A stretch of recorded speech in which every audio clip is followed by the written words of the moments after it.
Hi friends, good evening, नमस्कार। आज हूँ रविवार संध्या। आज संध्या समय अनेक गुरुत्वपूर्ण खबर गुड़िक आसी।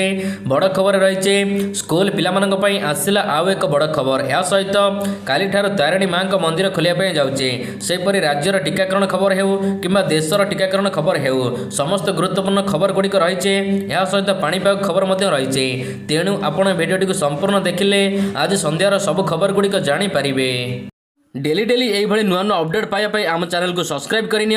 पाखे बेल आइकन प्रेस कर दिंतु, जहाँफल आमर जब भी नुआ नुआ वीडियो आसो आप सर्वप्रथम देखिपारे।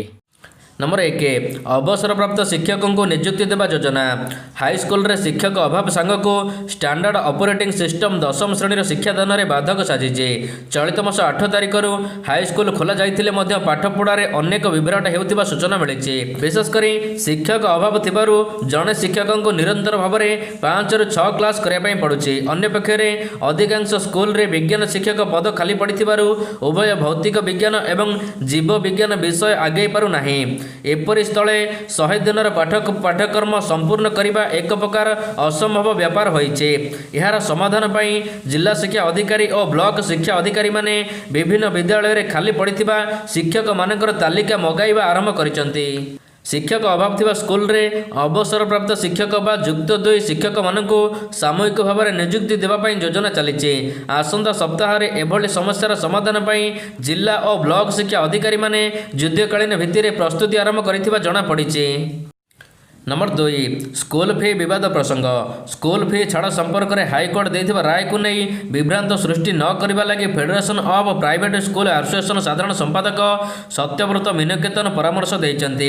एक विवृत्ति दे से कहते जे हाईकोर्ट समस्त पक्षों जुक्ति को शुणिबा परे राय शुणाइचंती। सुप्रीमकोर्ट 2002 मसीह टीएमए पाई मामला रे देथिबा राय को आधार करी हाईकोर्ट स्पष्ट भाव में रायर पारा 28 रे कहचंती जे 14 जन स्वाक्षर करिथिबा बुझामणा पत्र आधार में कोविड-19 महामारी समय स्कूल फी छाड़ कौन से निर्दिष्ट आदेश नहीं। नंबर 3, स्कूल खोलिबा परे बढ़ी कोरोना भय। एबे सुधा 50 जन छात्र छात्री एवं शिक्षक कोरोना पॉजिटिव। स्कूल खोलिबार मात्र 7 दिन हेलानी। गत 11 तारिख ठार स्कूल रे जोरसोर पाठपढ़ा चली, किंतु एबे समस्या सृष्टि करिछि कोरोना भाइरस। एपरि चिंता बढ़ाई कोरोना भाइरस। एबे सुधा राज्य में 50 जन छात्र छात्री कोरोना संक्रमित हो सारे। एपटे स्कूल रे कोरोना संक्रमण को देखिबा परे विभागर चिंता बढ़ी। नियमित स्कूल स्थिति परखिबा सहित रिपोर्ट देवाई जिला शिक्षा अधिकारी ईडीओ को निर्देश देइचंते गणशिक्षा विभाग। नंबर 4, राज्य में 2 दिन पर्यंत अस्तव्यस्त कर घन कुहुड़ी। 7 जिला को सतर्क सूचना जारी कला पाणीपाग केन्द्र। राज्य में बढ़िला शीत कमिला पारद। आसंता 2 दिन पर्यंत राज्य में घन कुहुड़ी जारी रहिबो। एने आंचलिक पाणीपाग केन्द्र पक्षर पूर्वानुमान करा जायछि। ओडिशा को आसुथिबा जलीय बाष्प युक्त पवन प्रभाव में राज्य में घन कुहुड़ी अनुभूत हेबो। घन कुहुड़ी जोगु जानवाहन चलाचल में व्याघात सृष्टि होई पारे। तेबे आसंता 2 दिन पर्यंत राज्यर जगतसिंहपुर, पुरी, खोर्धा, नयगढ़, बौद्ध, कंधमाल एवं गंजाम जिले में घन कुहुड़ी अनुभूत हेबो। एथिपाई एही जिलागुड़ी को सतर्क सूचना जारी करिछि आंचलिक पाणीपाग केन्द्र। एही सब जिलागुड़िक दृश्यमानर क्षमता 200 मीटर मध्य कम रहिबो। तेबे आसंता 2 ରୁ 3 दिन मध्य अभ्यंतरण ओडिशा रे 3 ରୁ 4 डिग्री पर्यंत तापमात्रा कमिबो। उपकूल ओडिशा रे स्वाभाविक ठार 2 ରୁ 3 डिग्री पर्यंत तापमात्रा वृद्धि पाइब बोली पाणीपाग विभाग आकलन करिछि। नंबर 5, माँ तारिणी दर्शन पर मार्गदर्शिका जारी करागला। काली ठार खोलिबो माँ तारिणी मंदिर। काली ठारू केन्दुझर अधिष्ठात्री देवी माँ तारिणी मंदिर खोलिबो। सर्वसाधारण मानक दर्शन देवे माँ एथिपाई प्रस्तुत होइछि नुआ मार्गदर्शिका। तेबे ए नहीं आज मंदिर ट्रस्ट बोर्ड पक्षर सांबादिक सम्मेलन करी प्रशासन पक्षर जारी करा जायतिबा मार्गदर्शिका संपर्क में सूचना दिया जायछि। श्रद्धालु माने ब्यारिकेड मध्यम धाड़ी रे आसी माँ दर्शन करिवे। नड़िया एवं अन्य भोग पूजा को बारण करा जायछि। सेहिपरि दर्शन पई आसीथिबा श्रद्धालु माने मास्क पिंधिबा सहित सामाजिक दूरता बजाय रखिबा बाध्यतामूलक करा जायछि। प्रवेश और प्रस्थान पर स्वतंत्र द्वार मध्य करा जायछि। एक संगरे बेढ़ा भितर 25 ରୁ 30 जन श्रद्धालु प्रवेश करि पारिबे। 10 वर्षर कम बयसर पिलामानकु दर्शन पई बारण करा जायछि। सेहिपरि चूड़पका कार्य को मध्य बंद रखा जायछि। पूजक माने श्रद्धालु मानकु पादुक, सिंदूर, बेलपत्र देई पारिबे नाही। सकाळ और संध्या आळती समय रे श्रद्धालु माने उपस्थित को बारण करा जायछि। सकाळ 8 ଟାରୁ 12ଟା एवं अपराह्न 4ଟା ରୁ 6ଟା पर्यंत श्रद्धालु माने माँ दर्शन करें। प्रथम दिन सकाल 8 ରୁ 9 पर्यंत माँकर प्रथम पूजक एवं सेवायत परिवार को दर्शन पाई अनुमति दि जाइए। सेहीपरि अन्न प्रसाद प्रस्तुति और बिक्री को बंद करा जाइए। मंदिर भितर थिबा समस्त दुकान बंद रखिया निर्देश दि जाइए। श्रद्धालु माने गाड़ी पूजा पाई 5 नंबर गेट दे जिबे बोली ट्रस्ट बोर्ड पक्षर कुआଯାଇଛି। ଏହା ଛଡ଼ା ମନ୍ଦିରରେ ବାହାଘର ହୋମଯଜ୍ଞ ନିର୍ବନ୍ଧ ଏବଂ ଅନ୍ୟାନ୍ୟ ପୂଜାକୁ ବାରଣ କରାଯାଇଛି। ସାମ୍ବାଦିକ ସମ୍ମିଳନୀରେ ଟ୍ରଷ୍ଟ ବୋର୍ଡ ସଭାପତି ରାଜେନ୍ଦ୍ର କୁମାର ପଟ୍ଟନାୟକ ଏ ନେଇ କହିଛନ୍ତି। नंबर 6 नवीन 1 नंबर मुख्यमंत्री हेबा प्रसंग कटाक्ष कले पीसीसी सभापति। मुख्यमंत्री नवीन पट्टनायक देशर सबुठार लोकप्रिय मुख्यमंत्री।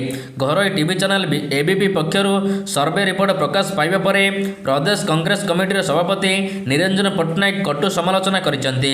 से कहिसेंती सबु क्षेत्र में ओडिशा तले थिबा बेले राज्यर मुख्यमंत्री किपरि 1 नंबर स्थान पाइछंती ता से जानिछंती। सेहीपरि मोदी सरकार किपरि देशर गणतंत्र को विपन्न करिसेंती से नहीं श्री पट्टनायक कटाक्ष करिसेंती। एक प्रेस विवृत्ति जारी करी श्री पट्टनायक कहिसेंती कि राज्यर मुख्यमंत्री सबुठार लोकप्रिय बोली शुणिकी खुशी लगुची, किंतु एठारे चाषी हताश, सरकार जहाँ प्रतिश्रुति दियंती ताहा पालन करंती नाही। राज्य में बेकारी समस्या उत्कट, दादन संख्या बढ़ी चलीची। सेहीपरि नारी निर्यातना, अपहरण, पिलाचोरी, राजनैतिक हिंसा, दुर्नीति व्यापक चलीची। तथापि ओडिशार मुख्यमंत्री प्रथम स्थान रहिबा आश्चर्यजनक कथा। नंबर 7 2019-20 राज्यसभा रिपोर्ट पंचम सर्वाधिक भाषा भाव में संस्कृत भाषा व्यवहृत। 2019-20 राज्यसभा बहुल भाव में व्यवहृत कर भाषा संपर्कित एक रिपोर्ट प्रकाश पाई। तद अनुसार हिंदी भाषा यही तालिकार सर्वग्र थिबा बेले संस्कृत को पंचम स्थान मिली। हिंदी पछक तेलुगु, उर्दू, तमिल यथाक्रमे द्वितीय, तृतीय और चतुर्थ स्थान रही प्रकाश पाई। तेबे इंग्राजी और अन्य आंचलिक भाषा तुलन में संस्कृत भाषा एभली व्यवहार समस्त को विस्मित करे। नंबर 8 देश में सफल होइछि प्रथम पर्याय टीकाकरण। स्वास्थ्य मंत्रालय पक्षर मिला सूचना। देश में सफल होइछि प्रथम पर्यायर टीकाकरण। स्वास्थ्य मंत्रालय ए नहीं सूचना देइछि। सारा देश में 3351 साइट रे टीकाकरण करा जाइछि। प्राथमिक सूचना अनुसार प्रथम पर्यायर देश में 1,65,714 जन को कोरोना टीका दि जाइछि।